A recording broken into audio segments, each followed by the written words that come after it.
Isa ito sa mga bagay na matagal nilang nilihim sa publiko. Nagsimula ang lahat ng ito noong 2001, nang magkaroon ng alitan sa pagitan ng mga terorista at ng Estados Unidos. Inatake ng mga teroristang ito ang ilan sa mga gusali sa Estados Unidos gamit ang mga eroplano. At ang itinuturing na leader ng pag-ataking ito ay walang iba kundi si Osama Bin Laden. At noong 2002, nagpadala ang Amerika ng mga militar sa Afghanistan upang dakpin si Bin Laden kasama ng mga grupong Taliban. Ang mga militar na ipinadala ng Amerika ay ang Special Forces na tinatawag na Alpha 555. At nang makarating ang mga ito sa Afghanistan ay nagtungo sila sa Kandahar upang magtayo ng kanilang kampo. At nang maging kaibigan nila ang mga tao sa Kandahar ay nagbigay babala ang mga residente doon na iwasan nilang magtungo sa lugar malapit sa isang bundok, sapagkat mayroon umanong halimaw ang naninirahan sa lugar malapit sa tinutukoy nilang bundok. At ito ang tinutukoy nilang dahilan ng mga pagkawala ng mga tao sa kanilang lugar. Ngunit hindi naniwala ang mga militar sa mga kwentong ito at inisip nila na posibleng mga terorista lamang ang dahilan ng pagkawala ng mga tao sa nasabing lugar. Di kalaunan ay may isang grupo ng mga militar ang natoka na magpatrol malapit sa isang bundok sa Kandahar. At makalipas ang ilang araw ay bigla na lamang silang nawalan ng kontak sa grupong ito, na siyang nagpatunay sa mga kwento ng mga residente patungkol sa mga nawawalang tao sa kanilang lugar. Naisip ng mga militar na posibleng na-ambush lamang ang mga ito.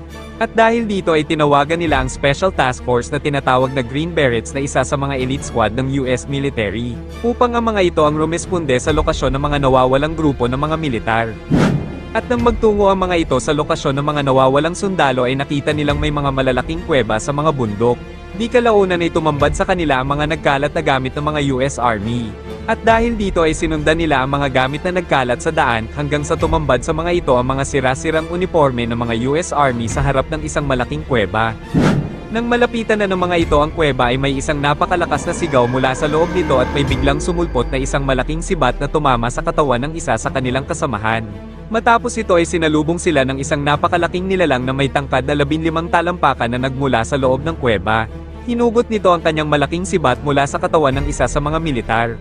Laking gulat ng mga militar sa kanilang nasaksihan, at kahit sanay ang mga ito sa digmaan ay nagmistulang mga bata ang mga ito sa sobrang takot. Itinutok nila ang kanilang mga baril sa higanteng ito at ito ay kanilang pinaputukan. Tuloy-tuloy nilang pinaulanan ng bala ang higanteng ito hanggang sa ito ay humandusay sa kanilang harapan. Mabilis silang tumawag ng mga re-responde upang kunin ang katawan ng higanteng ito. Makalipas ang ilang oras ay may dumating na mga helicopter upang kunin ang napatay nilang higante. Ang nilalang na ito ay may mahaba at pulang buhok at 6 ang mga daliri sa magkabilang kamay at paa. Nagtulong-tulong ang mga militar upang balutan nila ito ng malaking net. At ito ay dinala ng isa sa mga dumating na helicopter. Makalipas ang ilang araw, ang lahat ng mga militar na nakaengkwentro ang nilalang na ito ay pinapirma sa isang kontrata. At nakalahad sa kontratang ito na bawal silang magsalita tungkol sa mga nangyari. Ngunit nang matapos na ang serbisyo ng ilan sa mga militar ay hindi nila napigilan na ikwento ang tungkol dito, sapagkat naniniwala sila na karapatan ng lahat ng tao na malaman ang totoong naganap noong araw na iyon.